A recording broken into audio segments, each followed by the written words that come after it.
Hi friends, video போட்டு ரொம்ப நாள் ஆச்சு. ஸோ இனிமேல் கொஞ்சம் வீடியோ கண்டினியூஸாக போடலாம் அப்படின்னு பார்த்துட்ருக்கேன்.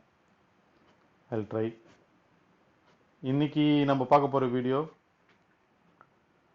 ஏறக்குறைய நம்ம ஏற்கனவே பார்த்த செக்யூரிட்டி ரிலேட்டட் விஷயங்கள் தான். நம்ம கையில் இருக்கிற மொபைல் ஃபோனை செக்யூர்டாக யூஸ் பண்ணுறதுக்கான ஒரு 7 வழிமுறைகள் என்னங்கிறத நம்ம பார்க்க போகிறோம். மொபைல் ஃபோன் அப்படின்னு நம்ம சொன்னோன்னே அது இன்றைக்கி பார்த்தீங்கன்னா இல்லாத கைகளே கிடையாது. அதில் நம்ம எவ்வளவோ இம்பார்ட்டண்ட் இன்ஃபர்மேஷன்ஸை ஸ்டோர் பண்ணி வைக்கிறோம். நம்ம ஃபோட்டோஸாக இருக்கட்டும், நம்ம சுய விவரங்களாக இருக்கட்டும், mail, SMS, bank related information, Aadhaar card, driving license, இன்னும் பல சென்சிட்டிவ் இன்ஃபர்மேஷன்ஸை நம்ம மொபைல் ஃபோனுக்குள்ளே வச்சுருக்கோம். ஆனால் அந்த மொபைல் ஃபோனை எந்த அளவுக்கு நம்ம பாதுகாப்பாக பயன்படுத்துகிறோம் அப்படின்னா, கிட்டத்தட்ட ஒரு 50% பேர் அந்த மாதிரி ஒரு விஷயமே அவங்க கவனத்தில் இல்லாத அளவுக்கு பயன்படுத்துகிறாங்க. ஸோ இப்போது நம்ம இதை எப்படி பாதுகாப்பாக பயன்படுத்த முடியும் அப்படிங்கிறத ஒவ்வொரு ஸ்டெப்பாக பார்க்கலாம். முதல் விஷயமா நம்ம பார்க்க போகிறது என்னென்னா, நம்ம ஃபோனில் இருக்கிற ஒரு பேசிக் செக்யூரிட்டி விஷயம். நீங்கள் உங்கள் ஃபோனுக்கு ஒரு பின்னையோ அல்லது ஒரு பாஸ்வேர்டையோ ஒரு பேட்டர்னையோ இல்லை உங்கள் கை விரல் ரேகையையோ யூஸ் பண்ணால் ஓப்பன் ஆகிற மாதிரி பண்ணுற விஷயம். இது வந்து ஒரு பேசிக் செக்யூரிட்டி. ஆனால் நிறைய பேர் இதை ஃபாலோ பண்ணுறதில்ல. ஒரே ரீசன் என்னென்னா, ஒவ்வொரு முறையும் எடுத்த ஃபோனை ஓப்பன் பண்ணுறதுக்கு ரொம்ப கஷ்டமாக இருக்குதுப்பா, நம்ம அதுவும் இந்த விரல் ரேகருக்கு பிறகு அது ஒத்துக்கவே மாட்டேங்குது, 10 முறை வைக்க வேண்டியதாக இருக்குது, அவசரத்தில் கால் பண்ணோன்னா கூட முடிய மாட்டேங்குது, அப்படி இல்லை அந்த பின்னை வேற நான் அடிக்கடிக்க மறந்துடுறேன், அது என்ன பண்ணுறதுன்னு தெரில, இந்த பேட்டர்ன் ஞாபகம் வச்சுக்கிறதுக்கு கஷ்டமாக இருக்குது, இந்த குடும்பம்லாம் வேணான்றதுனால தான் இந்த எதுவுமே நான் வைக்கிறது இல்லைப்பா, பாரு எடுக்கிறேன்னா ஓப்பன் பண்ணுறேன்னா டக்குன்னு கிடைக்கிது எனக்கு, ஸோ நான் ஈஸியாக யூஸ் பண்ணிக்கிறேன் அப்படின்னு சொல்கிறவங்க உங்களை எத்தனை பேர் நீங்களே பார்த்துக்குங்க. சரி, ஓகே, இதனால் எனக்கு என்ன பிரச்சனை, இது வச்சா என்ன வைக்கலைன்னா எனக்கு என்ன அப்படின்னு நீங்கள் கேட்டிங்கன்னா, உங்கள் ஃபோனை தவறுதெல்லாம் எங்கேயோ மிஸ் பண்ணிடுறீங்கன்னு வச்சுக்கோங்க. இல்லை உங்கள் ஃபோனு வேறு யார் கைக்கோ கிடைக்குதுன்னு வச்சுக்கோங்க. அவங்க என்ன பண்ண முடியும் அப்படின்னா, நீங்கள் பண்ணுற எல்லாமே பண்ண முடியும், நீங்கள் தான் பாஸ்வேர்டே வைக்கலையே.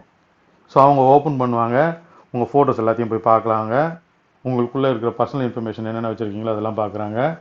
அதுக்கப்புறம் நீங்கள் எடுத்து வச்சுருக்க ஆதார் கார்டு, உங்களுடைய ரேஷன் கார்டு காப்பி, என்னென்ன நீங்கள் வச்சுருக்கீங்களோ உங்கள் ஃபோனில் அந்த இன்ஃபர்மேஷன் எல்லாம் பார்க்க முடியும். ப்ளஸ் உங்களோட மெயில் நீங்கள் கான்ஃபிகர் பண்ணி வச்சுருந்தா மெயில் பார்க்க முடியும், எஸ்எம்எஸ் பார்க்க முடியும், எல்லாமே ஆல்மோஸ்ட் பார்க்க முடியும். மொபைலை தொலைச்சிட்டோம் அப்படின்னு அந்த மொபைல் யார் கையில் கிடைக்குதோ அவங்களும் இது எல்லாத்தையும் பார்க்க முடியும். யாரோ தெரியாத ஒரு ஊர் பேர் தெரியாத ஒரு ஆள் உங்களுடைய எல்லா பர்சனல் இன்ஃபர்மேஷனையும் பார்க்க முடியும். இப்போ புரியுதா?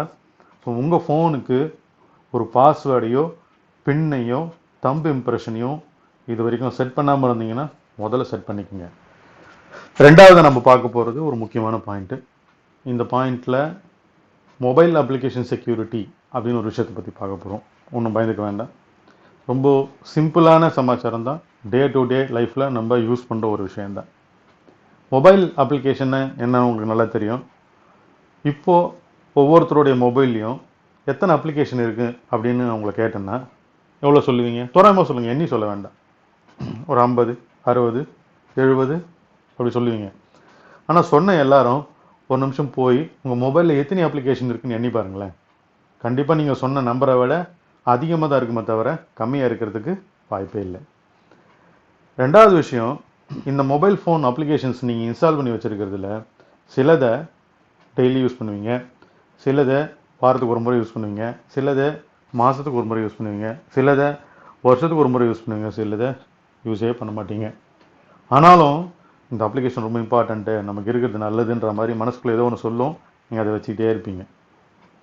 சரி, இதை பற்றி கடைசியில் பார்ப்போம். இப்போது மொபைல் அப்ளிகேஷன் செக்யூரிட்டினா என்னன்றதை பார்த்துருவோம். நீங்கள் இந்த அப்ளிகேஷனை உங்கள் மொபைல்குள்ளே இன்ஸ்டால் பண்ணுற நேரத்தில் உங்ககிட்ட அந்த அப்ளிகேஷன் சில கொஸ்டின்ஸ் கேட்கும். என்னென்னா, இங்கே பாருங்கள், நான் உங்கள் கான்டாக்ட்ஸை யூஸ் பண்ணிப்பேன், உங்கள் எஸ்எம்எஸை யூஸ் பண்ணிப்பேன், உங்களுடைய கேலரியை யூஸ் பண்ணிப்பேன், உங்கள் ஃபைல்ஸை ஸ்டோரேஜை யூஸ் பண்ணிப்பேன் அப்படின்னு சொல்லி கேட்கும்.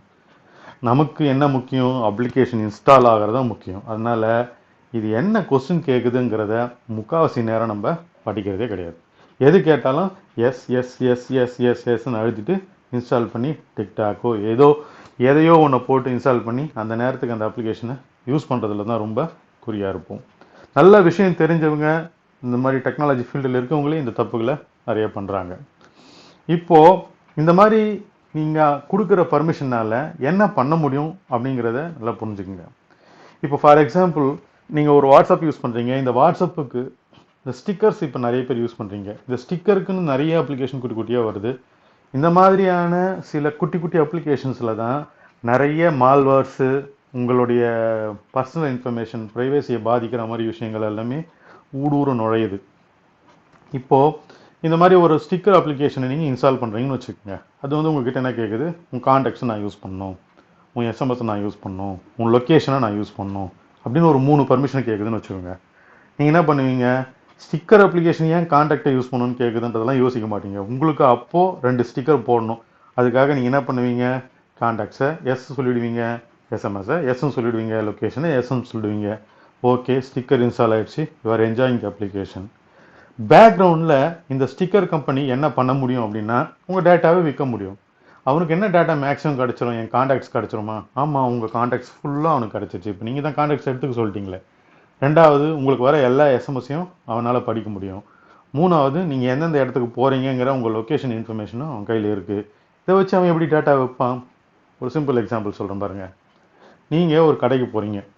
அந்த கடையில் போய் உங்கள் கிரெடிட் கார்டை யூஸ் பண்ணி எதையோ ஒரு பொருள் வாங்குறீங்க. இப்போது நீங்கள் எங்கே கடைக்கு போனீங்கிறது உங்கள் லொக்கேஷன் இன்ஃபர்மேஷனை வச்சு கூகுள் மேப் வழியாவோ இல்லை வேறு ஏதோ ஒரு மேப் வழியாவோ அவனால் ஈஸியாக கண்டுபிடிச்சிட முடியும். அவர் என்ன பண்ணுவான், இந்த லேட்டிடியூட் லாங்கிடியூடில் நீங்கள் போயிருக்கீங்க, எங்கே இருக்கீங்க, லைஃப் ஸ்டைல் ஷாப்புக்கு போயிருக்கீங்க, இல்லை வேறு ஏதோ ஒரு ஏபிசி ஷாப்புக்கு போயிருக்கீங்க. அந்த ஷாப்பில் போய் நீங்கள் சிட்டி பேங்க் கிரெடிட் கார்டை யூஸ் பண்ணி 2000 ரூபாய்க்கு பர்ச்சேஸ் பண்ணியிருக்கீங்க அப்படிங்கிற இன்ஃபர்மேஷன் அவனுக்கு கிடச்சிடும். எப்படி அவனுக்கு கிடச்சிச்சு? நீங்கள் தான் எஸ்எம்எஸை பார்த்துக்க சொல்லிட்டீங்களே. உங்கள் கிரெடிட் கார்டை தேய்ச்சா எஸ்எம்எஸ் வரும் இல்லையா? ஸோ அந்த லொக்கேஷன்லேருந்து அந்த எஸ்எம்எஸை தேய்ச்சிருக்கீங்க.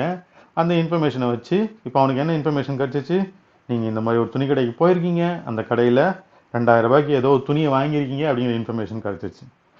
நீங்கள் பாட்டுக்கு வந்துடுவீங்க. மறுநாள் காலையில் பார்த்தீங்கன்னா இதே மாதிரி இருக்க ஒரு 4 துணி கடையிலேருந்து உங்களுக்கு எஸ்எம்எஸ் வரும். 50% ஆஃபரு, 30% ஆஃபரு, இந்த கடைக்கு வாங்க, அந்த கடைக்கு வாங்கன்னு. என்ன இது, நேற்று நம்ம போனது ஒரு துணி கடைக்கு, யார் இதுக்குள்ளே இன்ஃபர்மேஷன் கொடுத்தாங்க, நமக்கு துணி கடை விளம்பரமாக வந்துன்னு இருக்குது அப்படின்னா யாரும் கொடுக்கல. நம்ம அந்த இன்ஸ்டால் பண்ணுற சின்ன ஸ்டிக்கர் அப்ளிகேஷன் இருக்குல்ல, அவங்க டேட்டாவை விற்று அது அதுக்குள்ளே காசாக மாதிரி அது அதுக்குள்ளே உங்களுக்கே எஸ்எம்எஸை திருப்பி ரிட்டர்ன் வந்துடுச்சு. இப்போ புரியுதா? நீங்கள் அப்ளிகேஷனுக்கு கொடுக்குற ஒவ்வொரு பர்மிஷனும் ரொம்ப ரொம்ப இம்பார்ட்டண்ட்டுங்க. நீங்கள் ஏற்கனவே உங்கள் அப்ளிகேஷனுக்கு என்னென்ன பர்மிஷன் கொடுத்துருக்கீங்க அப்படிங்கிறது பார்க்கணுன்னா உங்களுடைய ஃபோன் செட்டிங்ஸில் ஆப் பர்மிஷன் அப்படிங்கிற இடத்துல உள்ளர போனீங்கன்னா உங்கள் அப்ளிகேஷனுக்கு என்னென்ன செக்யூரிட்டி என்னென்ன கொடுத்துருக்கீங்க பர்மிஷனுங்கிறது அங்கே இருக்கும். அந்த பர்மிஷன் எல்லாத்தையும் போய் ஒன்றொன்றையும் டைம் எடுத்து தயவுசெய்து ஒரு முறை பாருங்கள், ஃபுல்லாக பாருங்கள். அப்படி பார்க்கும்போது எது தேவையில்லையோ அதை எடுத்துருங்க. இப்போ முதல்ல சொன்ன விவரத்துக்கு வருவோம். நீங்கள் சில அப்ளிகேஷனை யூஸே பண்ண மாட்டீங்க அப்படின்னு சொல்லியிருக்கீங்க இல்லையா, அந்த அப்ளிகேஷனில் தயவுசெய்து தயவுதாட்சணியம் பார்க்காம அன்இன்ஸ்டால் பண்ணிவிடுங்க. தேவையான அப்ளிகேஷன் மட்டும் உங்கள் ஃபோனில் வச்சிங்கன்னா உங்கள் பேட்ரி ரொம்ப நாள் வரும். தேவையில்லாமல் உங்கள் பேட்ரி ட்ரெயின் ஆகாது. இன்னொரு விஷயம், உங்கள் ஸ்டோரேஜ் ரொம்ப கம்மியாக செலவாகும். உங்கள் ஃபோனையும் நல்லா பர்ஃபார்மன்ஸோடு நீங்கள் யூஸ் பண்ண முடியும். ப்ளீஸ்